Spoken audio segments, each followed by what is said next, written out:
We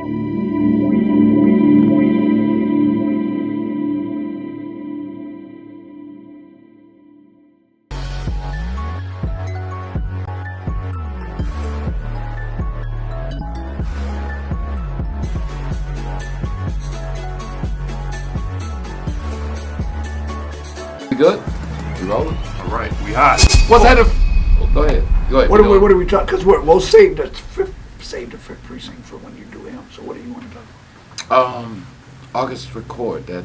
Oh. I was thinking Okay. how that Nazi shit Oh, all the way. because your French dad was in prison with them. That's that the whole connection. French connection, and that China white bag. That everybody who got a hold of that bag, that your man. Don't know all the people who made all that stupid money. Oh, they invented the game. So Courtney was interested. I just put up a piece about August recording the French Connection. But the first people in the early '60s. Wait a minute. What's your intro? Al Prophet, American Dope. Oh boy, my voice. They love you still, Al. Al Prophet, American Dope. Yeah. Boy, I'm gonna have to whisper on this one. Oh, I hear you. The mic is good. Okay, so who are the real architects of the major drug business? Well, of course, the faces we see in the movies and the TV are of the African American persuasion. Oh. I'm sorry. We live, people. Go ahead, keep talking. Oh, and I didn't drive. No, it's CT. You can let him in. If he's a big yellow light skinned guy, you can let him in. But a lot of Nazis involved in the early global drug trade. So down in Bolivia, you had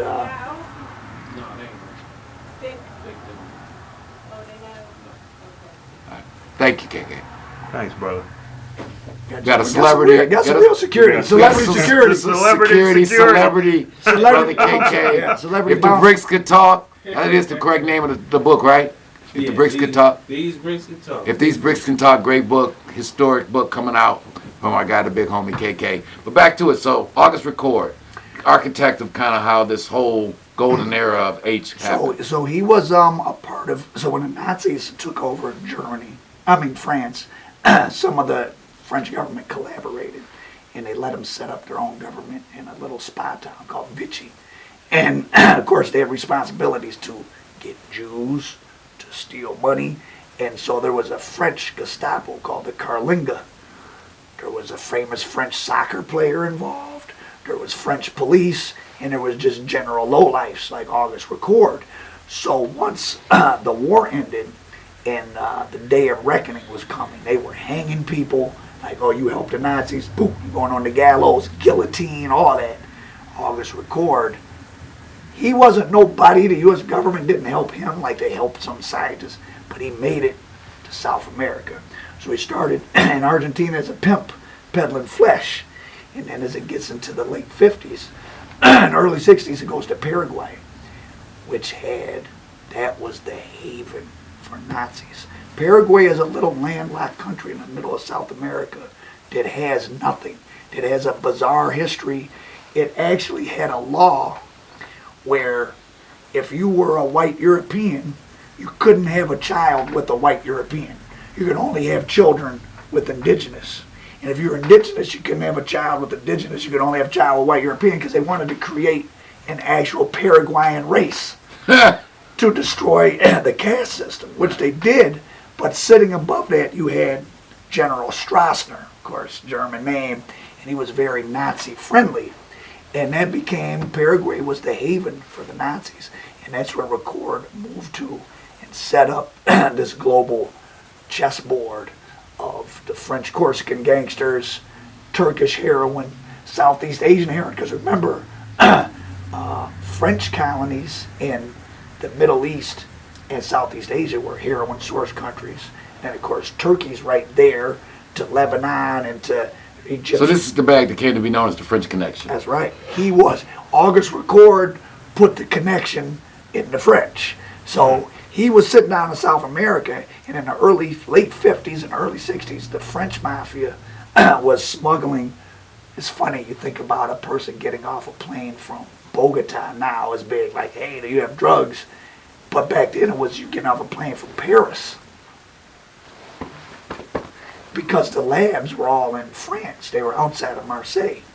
So they would bring the raw opium from Turkey and turn it into heroin in France.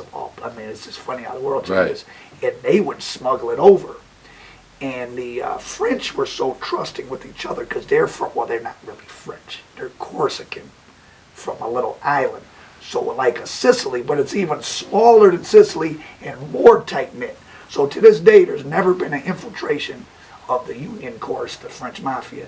And they would come over and they would serve the Italian mafia. And you said also, though, that they had some Cuban connects? Yeah. Oh, absolutely. Now, this is all through the intelligence. So, so why were these Nazis all allowed to be in South America? There were scientists smuggled to the U.S. who were war criminals who did help set up NASA. Okay, is that okay or not? I mean, that's one question. Maybe. But the ones that were allowed to be in South America, they were just allowed to be there for security because they had experience oppressing people. So, as U.S. corporations wanted to maintain low wages, this is what I figured out because it's kind of hard to, like, why did all this go on? You have these low-wage countries south of the border. You need right-wing governments to oppress indigenous movements, union movements. They're going to call it communism to make it sound like it's something to do with the Soviets. But a lot of times it was just, hey, we want higher wages. But now you got these Nazis training the security forces how to not just be security, how to terror. It's one thing to control, it's another to terrorize. You need to learn skills, right? Oh no, you want to go R-A-P-E, the mother in front of the little boys. They don't even grow up to even buck at all.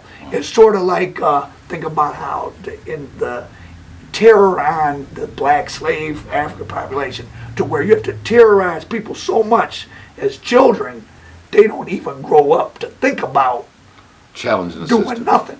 So that's why these Nazis were allowed to thrive in South America. And August Record and Klaus Barbie down in Bolivia, who helped Roberto Suarez, Sosa, from Scarface. So you did this. What did you call that? The real Sosa? Yeah.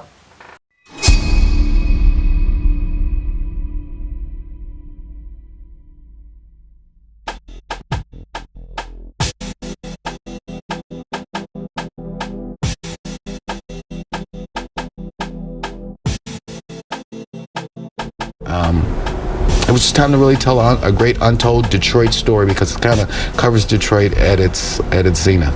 Very interesting story. We decided that we were going to make a movie. All right, Rich Rossi with you with Motown Mafia. I'm with Courtney. Louis Stevens, Courtney Brown. Courtney Brown Jr. And Alan Al Prophet Bradley. And this is an entrepreneurial, inspirational story too, because again, you know, I'm a real estate retail guy. You know, that's what my skill set is. But I'm a businessman, so I was like, you know, we're gonna do it. You know, sometimes when you got a dream, you won't have all the answers on how you're gonna do what you're gonna do. What made this one unique was not so much the crime, but the intertwining with Detroit's history and the Motown era and kind of the economic decline of Detroit. And it's really the story of a family. And from some perspectives, it's has a happy ending, like you said. For others, it didn't have a happy ending. Right.